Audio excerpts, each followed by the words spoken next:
você está aqui com a gente. Seja muito bem-vindo a mais uma quarta-feira no nosso devocional. Nós estamos estudando o livro A Bíblia Toda, o Ano Todo, de John Stott. E essa semana é a última semana em que nós vamos falar do Antigo Testamento de forma específica. E antes de entrar no Novo Testamento, nós queremos falar hoje sobre uma das características do Antigo Testamento, algo que eles esperavam e algo que é citado várias vezes no Antigo Testamento, que é a expectativa da chegada do Messias. E hoje a gente vai falar especificamente sobre 7 imagens messiânicas que nós encontramos no Antigo Testamento. Então, vamos falar sobre isso, vai ser bem legal, presta atenção, chama aí se tem mais alguém para assistir. Não esqueça que depois a gente tem também o nosso encontro de oração. Depois do devocional, você vai receber o link aí pelo WhatsApp. Se você não tem, pede para alguém aí que tem o WhatsApp da IBASP para você receber o link e participar com a gente da sala de oração, que tem sido uma bênção também. As 7 imagens messiânicas, então, que nós encontramos no Antigo Testamento. A primeira delas, que nós queremos falar, é um descendente de Eva. Antes de falar dessa, a gente precisa lembrar que Deus nos deu uma promessa, que da mesma forma que o pecado entrou no mundo por um homem só, apenas um homem fez com que o pecado entrasse no mundo, da mesma forma ele mandaria uma pessoa para que salvasse todos os pecadores. Então a gente precisa lembrar disso, que essa é uma promessa de Deus, de salvar os pecadores através de um homem só, da mesma forma como um homem só trouxe o pecado ao mundo. Um descendente de Eva. Em Gênesis 3:15, Deus estabelece uma inimizade recíproca entre a raça humana e os poderes e principados do mal. Mas essa reciprocidade, ela não é eterna. Embora nós nunca chegaremos a um acordo com o mal, nós precisamos lembrar que isso terminará com a batalha final entre Cristo e o anticristo. Ainda que nós nunca chegaremos a um acordo com o mal, ela não será eterna, ela durará até essa batalha final, onde nós sabemos que Cristo irá vencer. E a promessa de um dos descendentes de Eva de esmagar Satanás, esmagar a cabeça da serpente, ela é chamada de proto-evangelho. É a primeira proclamação do evangelho. Essa promessa, nós já sabemos, ela foi cumprida na cruz, aonde Cristo derrotou o demônio, derrotou Satanás, venceu a morte ao sofrimento do Messias. Então, o Messias seria um descendente de Eva e foi o que aconteceu. Ele derrotou Satanás, ele venceu a morte na cruz. E o Deus da paz, ele não dá tréguas para o demônio. Mas a verdadeira paz, ela só pode ser alcançada com a destruição do mal. Então, que a gente possa lembrar dessa promessa. O descendente de Eva veio, ele venceu Satanás, venceu a morte e ele que traz a verdadeira paz aos nossos corações.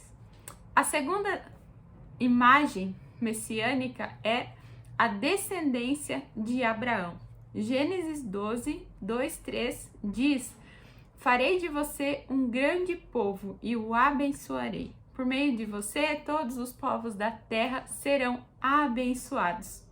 Através de um descendente de Abraão, o Messias, o prometido, todas as famílias da terra seriam abençoadas. Todo o Antigo Testamento e a história da raça humana é uma promessa, é um cumprimento dessa promessa de Deus. Nós estamos cumprindo com aquilo que Deus prometeu. Cristo tomou sobre si a maldição para que nós pudéssemos herdar a bênção. E essa promessa, ela é o fundamento da obra missionária cristã.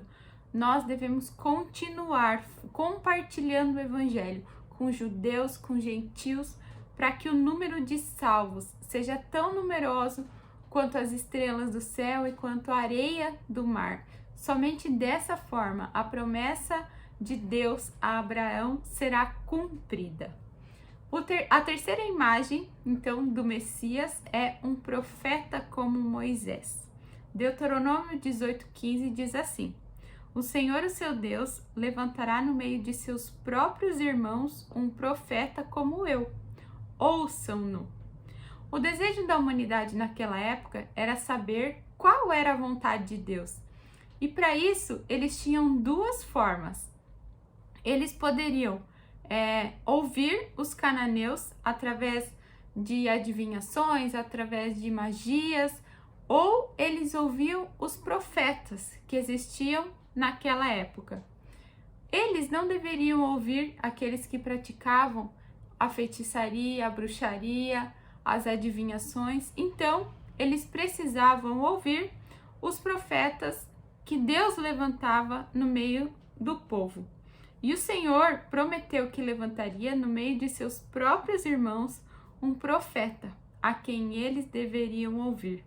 Deus concedeu a Israel uma série de profetas, mas ali no período intertestamentário, essa expressão foi atribuída também ao Messias, que a gente chama de o profeta.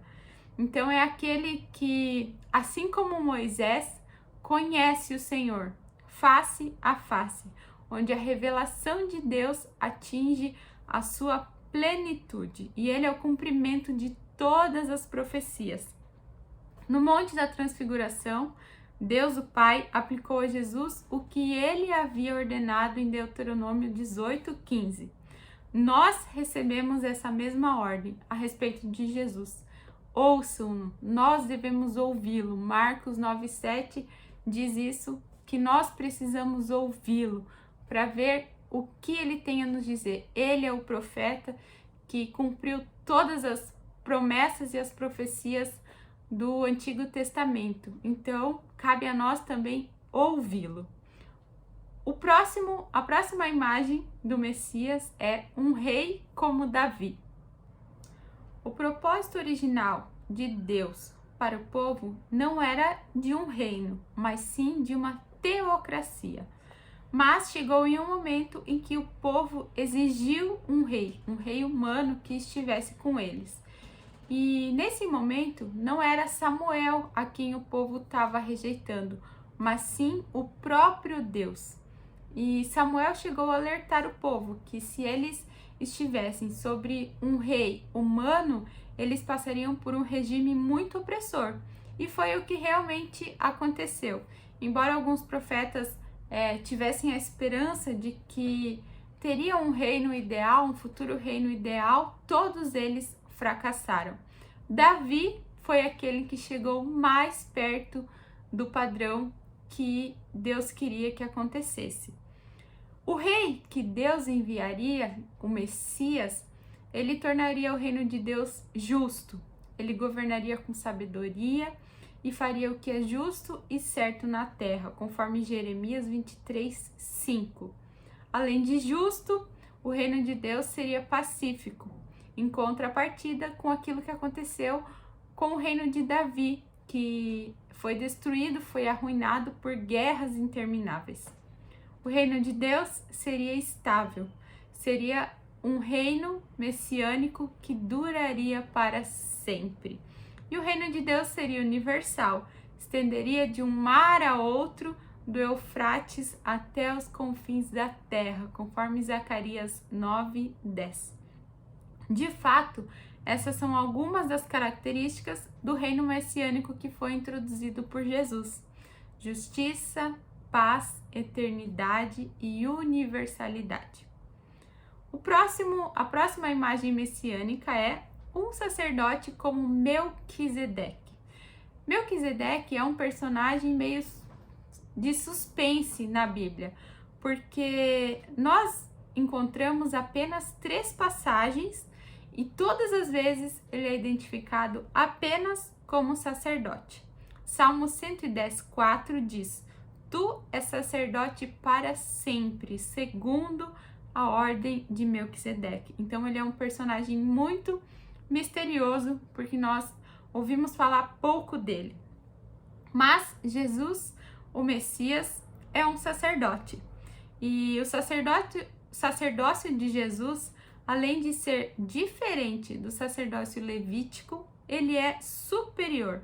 Aí que ele é semelhante ao sacerdócio de Melquisedeque. Porque nós vemos evidenciada essa superioridade quando Melquisedeque abençoa Abraão. Esse é um gesto que nos traz uma posição de superioridade. Os sacerdotes levíticos, eles eram seres humanos, logo mortais. Hebreus 7:23 diz que a morte os impedia de continuar em seu ofício. Em contrapartida, no próximo versículo, falando de Jesus, o Messias, o sacerdote como Melquisedeque, Hebreus 7:24 diz que, visto que vive para sempre, tem um sacerdócio permanente. Então, o sacerdócio do Messias, o sacerdócio de Jesus, ele é eterno, ele é permanente, permanece para sempre. E isso não quer dizer que o sacrifício precisa ser repetido ou prolongado. Ele é permanente porque a sua eficácia é eterna. E isso é muito legal. A próxima imagem messiânica é o servo do Senhor. Isaías 42:1 diz: Eis o meu servo, a quem sustento, o meu escolhido, em quem tenho prazer. Na segunda parte do livro de Isaías, nós encontramos 4 cânticos que são conhecidos como os cânticos do servo. E o Novo Testamento entende que esse cântico se cumpriu em Jesus. E os primeiros sermões que são registrados em Atos, Pedro se refere a Jesus como servo por 4 vezes, e depois disso Paulo ainda escreve que ele tomou a forma de servo, lá em Filipenses 2:7. Os 4 cânticos oferecem diferentes imagens do servo do Senhor. A primeira delas, o primeiro cântico está lá em Isaías 42, dos versos 1 a 40. E nesse primeiro cântico, o servo, então, ele é retratado como um mestre, que ensina com sabedoria, com mansidão, dotado do Espírito e que alcança os povos. O segundo cântico, Isaías 49, do verso 1 ao verso 6. E aqui ele traz o servo retratado como um evangelista também de povos distantes. O Senhor faz do seu servo uma luz para os gentios, para levar a sua salvação até os confins da terra, conforme o verso 6. O terceiro cântico, o servo é retratado como um discípulo. Nós sabemos que discípulo é alguém que caminha com outra pessoa, que aprende, que escuta, para depois poder ensinar. E é exatamente isso que esse cântico que está em Isaías 50, dos versos 4 e 9, retratam o servo como um discípulo. Não se pode ensinar sem antes ouvir e aprender. E o quarto cântico, o servo é retratado como um salvador sofredor. Isaías 52, do verso 13 até Isaías 53, o verso 12. Aquele que foi ferido pelas nossas iniquidades e carregou os nossos pecados, que levou os nossos pecados, que morreu por cada um de nós. Esse é o servo sofredor. Então, nós encontramos 4 cânticos em Isaías que nos trazem 4 imagens diferentes do servo. Servo esse que se cumpriu também em Jesus. E a última imagem messiânica é uma expressão que a gente gosta muito também de ouvir, que é o Filho do Homem. Filho do Homem, em hebraico, significa ser humano. Ele disse ao sumo sacerdote: Vereis o Filho do Homem, sentado à direita do Poderoso, vindo com as nuvens do céu. Marcos 14, 62. Nós encontramos um texto muito parecido lá em Daniel, no capítulo 7, que também traz essa ideia de alguém poderoso que está sentado, que está no céu, que está vindo com as nuvens. Isso nós encontramos então em Marcos 14, 62 e Daniel 7. Mas em contrapartida disso, o Filho do Homem deve sofrer muitas coisas e ser rejeitado, ser morto e depois de 3 dias ressuscitar. Marcos 8, 31. Esse sofrimento também é descrito lá em Isaías 53, onde nós encontramos então também, como nós falamos agora há pouco, do servo sofredor. Então, o Filho do Homem precisava sofrer e ser rejeitado, morto e ressuscitar depois de 3 dias. Marcos e Isaías 53. Aqui, né, nessa expressão do Filho do Homem, Jesus, ele faz algo que ninguém antes dele havia feito. Ele fundiu a glória de Daniel 7 com o sofrimento de Isaías 53. É onde ele nos mostra que é somente através do sofrimento que ele entraria em sua glória. Nós vimos hoje 7 imagens messiânicas. Jesus cumpriu todas as promessas, todas as expectativas que foram deixadas no Antigo Testamento de pessoas que deram o seu máximo para buscar a vontade de Deus, para cumprir com aquilo que Deus queria. Mas o único que foi perfeito, que foi excelente, que não errou, foi Jesus, que cumpriu com cada um desses papéis de forma espetacular, de forma perfeita, que nos ensina com cada uma delas. Ele é o descendente de Eva, de Abraão, de Davi, é o profeta, o sacerdote e o rei, e ainda é o Salvador, sofredor e o soberano majestoso. E o nosso dever é estarmos prostrados diante de Jesus, aprendermos com tudo que ele fez, nos maravilharmos com isso, essa história do Antigo Testamento ser cumprido todo no Novo Testamento. A palavra de Deus se completa, ela é perfeita, ela é maravilhosa, ela é inspirada.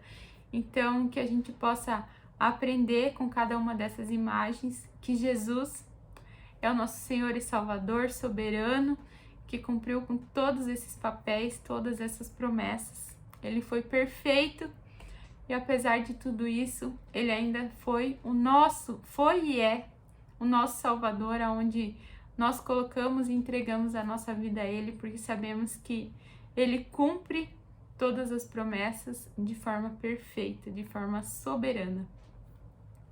Espero que você tenha sido abençoado com esse devocional. É maravilhoso ver tudo que Jesus fez para que nós pudéssemos estar aqui e para que ele pudesse cumprir com aquilo que Deus queria, para que a gente tivesse salvação em Jesus também. Fique agora com a nossa sala de oração, participe, faça os seus pedidos, os seus agradecimentos e tenha esse tempo de comunhão conosco também. Nos encontramos daqui a pouquinho. Entre lá no nosso link e participe. Deus te abençoe, um bom resto de semana e até semana que vem.